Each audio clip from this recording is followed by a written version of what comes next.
Talafatu Talafola Radio Samoa le nei fo i tae au, si mai alfa afonga o tala mo le nei fo i asolua. Tala tomua, to alua I laha ua na wha manu alia I le afiafia na nafi, ina ua mafuli le lifio le tuainga cherry picker I Hastings, ma mamaua I lalo, o le pāleni o le lifi na mafuli ai, ma ana wha ato a mawhaiona wha asau ina mai, ina ua taunu atu le vaenga o tinei mū. Pea maltasi le tūlana tau mawhai ei ngā luenga la vea I ave ese mai ei I la ua nei, ma e to atasi o loo wha manu alia ti ngā ina. O loo ilo el pūlenga o se tasi o to ese I au kilani, le wha o limo se pangotai tangata whai ngā luenga o to ese. Paul asto na I tā luaina wha o lima I se li o loo tuli o na wha salanga, I nisi o au whai ngā luenga, ma e wha apea e to atasi o loo wha ata o to lia ti ngā ina. Fōlinga mai reporti o lea pangotana sola ese mai le sela I le mai a wha alea ngai nai o whai tutoa, ma o le taimi nā si ai el au whai ngā luenga le sela, le ana ia oso wha ia I loa. O lena wha o lima na toi tu o I lava I le isi sela I lea pō, ina ua fesoso ani atu ia isi tangata whai ngā luenga o to ese. Wha amauni o mai ai el ko mesino whale pui pui lea vaengo au kilani I Linet Cave, le wha o popol au whai ngā luenga mo to ese ai mai se lava I le sifi pō. Ua soe nei le vaenga le soifo maloloina, reporti mai Japani, e wha amaunia le mau o se tasi o tamai titi le COVID na whai malanga atu mai New Zealand I la safarai le tāluai. O le tamai titi malona a inga na whaia uma siaki o le COVID a ele I malanga e se atu, ma e negative uma. A ele I tu ua New Zealand, na whai malanga mai le NZ5 o tasi valu e New Zealand, mai nei pia mo au kilani le aso tofi, ma ua fautua I nai foi malpase se o lea whai ngā malanga e a ngai mo siaki o le COVID, be wha anofo e se aloa pe a whai wa a mata ona wha alongo I nā ungo le fever, tale ma le manongi se ai. Fesota ia toi fo I le vaenga le soifo malolo I nei mātua o lo ave alatou whanau I le Hawke's Bay Childcare e tusa ma le tala uo o mai. Ai I a inga wavala lata o leta mai titi o lo wha mautu pe I New Zealand nei e le ngata o wha anofo e sea ai ua uma ona whaia latou siaki o le COVID e negative uma foi.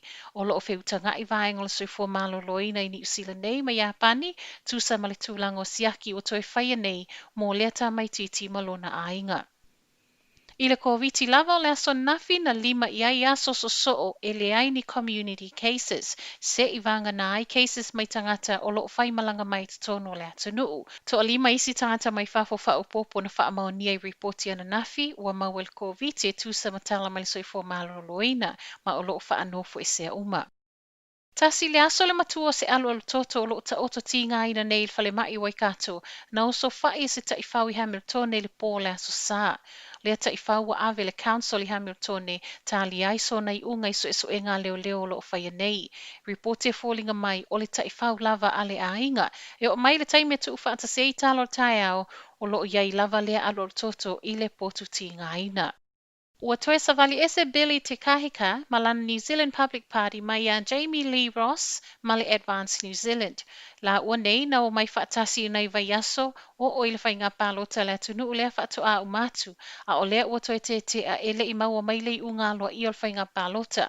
Se email Billy na whaalawi loa ile nei whai unga o loo ia whaamanino o lea ua umal whai ngā pālota ma o lea o le ato e fo ilana pāti le me te tau na iai.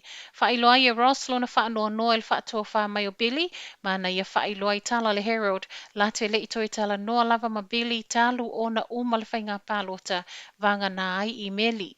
Pāti nei e lua sao whaatase le ngol Advance New Zealand I lunga o pepa pālota, ma ua le manuia sa I lingo sona no fua le mauta, ona e na o le tesi ma le iwa pasene, tu sa lea ma le luas fuluafe valu se lau fas fultasi, ana pālota na maua. Tala whaaiu, o le so ua whaamamai le mamafo tu ungo tapu mo le taulanga o Melepone au se tālia. O se whaasalaunga na whailo mai le pule nua Victoria, Daniel Andrews, ina ua ato le luas fulfai tu la mo le ulua I taimi I to tono o Melepone, ua le aini cases fo COVID. E ui le o mawhaio na sa o loto le whioa I le mamau whaatulanga ina o lo iai, peitai, ua mawhaio na tu ue tangata o lato ufale, ta tala nisi o pisi nisi, ma si itia le whai numero e mawhai una whaatastasi tāpua inga.